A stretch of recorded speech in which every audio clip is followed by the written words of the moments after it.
Usmu, lekin hayvonlar undaq ta'laylik bo'lamagan. 19-asrning 90-yillari Chorusiyadagi donliq nervi ilmi mutaxassisi Mariya 10 kuchukni uyqudan mahrum qilib tajribasi ishlagan. Tajriba qilishdan ilgari bu kuchuklarning ruhiy badan holati intayin sog'lom edi. Uyqudan mahrum qilingan 4-kuni kelganda kuchuklar o'lishga boshlagan bo'lib, 5-kuni kelganda barliq kuchuklarning hammasi o'lib ketgan. Ashu uyqu fan tadqiqot ahamiyat bermagan yillarda Mariyaning tadqiqoti uyquning muhimligini ko'rsatib bergan. Onun təcrübə nəticəsi ilm-fən sahəsində həqiqətən g'oyat zo'r ta'sir paydo qilgan. Balkim tunji kuchuk 96 soat ichida o'lib ketganligi sababidan bo'lishi kerak. Bir necha yildan keyin Amerika olimlari tunji qitim tajriba obyektini odamga almashtirganda vaqtni 90 soat bilan cheklagan. Albatta, uyqu to'g'risidagi tadqiqot faqat mahrum qilish bilan cheklanib qolmadi. Bu hozirgi zamon uyqu otisi Klaytman uning uyqu tajribasi insonlarning kecha-kunduzlik ritmini bekitish uchun muhim bir qadam tashlagan. Uyquga bo'lgan qiziqish bilan Klaytman 20-asrning boshlarida dunyo bo'yicha tunji uyqu tajribaxonasini qurgan hamda o'zini oq chashqan qatorda uyqu tajribasi ipagan. Masalan, 9 soat uxlab 39 soat sagak turish. Bu orqali o'zining kundalik turmush odat davrini 48 soatga o'zgartmoqchi bo'lgan. Ammo 180 soat davomlashtirgandan keyin mag'lubiyat bilan oxirlashgan. Analiz qilish orqali Klaytmanning qarashicha, mag'lub bo'lish quyosh nuri kecha bilan kunduzning temperatura farqi va boshqalarning ovor qilish qatorliq omillar bilan munosabatli bo'lishi mumkin ekan. Shuning bilan bir vaqtda yordamchisi Richardson bilan birlikda bu 3 nuqtani chetga qoqadigan joyni tepib, uyqu tajribasini yana bir qitim ishlashni qaror qilgan. Bir qator tekshirishlardan keyin Amerikaning Kentucky shtatidagi bir yer osti mamurut o'nkirini tajriba nuqtasi qilib tanlagan. Yer osti o'ngishli holda nur kashilisini hal qilgan. Önkürdə ular qachonning kunduz, qachonning kecha bo'ladiganligini farq qilolmaydi. Ham temperaturasi yil bo'yi 12 Selsiya gradus atrofida saqlanadigan bo'lib, temperatura farqi omili nazardan saqit qilindi.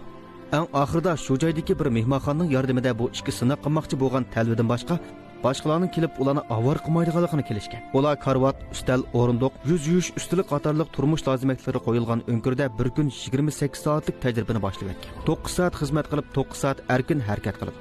Ayni chog'dagi xizmatchilar odam uxlaganda badan temperaturasining tadrijiy tuvallaydiganligini, hushiga kelgandan keyin badan temperaturasining tadrijiy o'rlaydiganligini, butkul o'zgarishning davriylik qonuniyatga ega ekanligini bayqagan. Shunga ular buni asos qilib badanning 28 soat turmush odatiga haqiqiy moslashmaganligini jazmlashtirmoqchi bo'lgan. Bir-birisining sonliq ma'lumotini xotirlashga oson bo'lsin uchun u yordamchisi bilan uxlash vaqtini o'xshash epamagan. Bu qorong'u o'nkirda ikkisi 33 kun turgan bo'lib, o'nkir ichidagi tajriba muhiti ancha rohat emas edi. Oxiri jasoratga to'lgan bu uyqu tajribasi oxirlashdi. Klaytman tajriba sonliq ma'lumotlarini kuzatganda, tajriba boshlanib bir haftadan keyin yordamchisining organizmining 28 soatlik turmush odat vaqtiga asosiy jihatdan moslashganligini bayqaydi. Halbuki 20 yosh cho'ng bo'lgan o'zi oxirgacha 28 soatlik turmush odatiga moslashmagan. Tajribaning ichki yuzlamachiligini Klaytman mundaq ta'rifladi. Natijada mening birdan-bir bayqishimcha, mening bir muncha soqollarim o'sib chiqdi. Biroq bu tadqiqot kishilarning odam badanining fiziologiyalik ritmiga bo'lgan tushunchasini oshirib, ismini almashib ishlaydigan ishchilarni haqiqiy yo'lga qo'yishga bo'ladigan taklif bilan ta'minladi. Turmush ritmi borgan sir tizilishayotgan bugungi kunda nurg'un kishilar bir kunlik aldirashlikni, horg'inlikni boshdan kechirib, keyingi yarim kechada o'ch elish xarakteridagi tunashni boshlab, bir qism uxlash vaqtini qisqartirish usuli orqali aslida o'ziga tava bo'lgan xizmat qalaymuqonchilik tarafidan egallanadigan qimmat vaqtni to'liqlamoqchi bo'ladi. Bu balkim bir xil amalsizlik, bir xil unsiz tirkishish bo'lishi mumkin. Ammo inchkilik bilan o'ylab baqsaq, bir mezgil kechich tunab chiqib erishgan ashu vaqtimiz bizning badan iqtidor, kayfiyat, tafakkur, asli tutish iqtidorimizga texmi ziyon yetkazamdi qanday. Shopenhauer mana mushundaq bir obrazliq o'qish chiqargan. Mazkur mazmunning davomi at mush vaqtda yo'llanadi. Yondagi qo'shish belgisini besib, sinchoqni qo'shib bering. Agar to'liq nusxasini oldin ko'rgangiz bo'lsa, unidor salonimizni qo'shib olib ko'ring. Salon izlash nomi latincha sinchoq. Texmi nodir, texmi sarxil mazmunlar sinchoq salonida.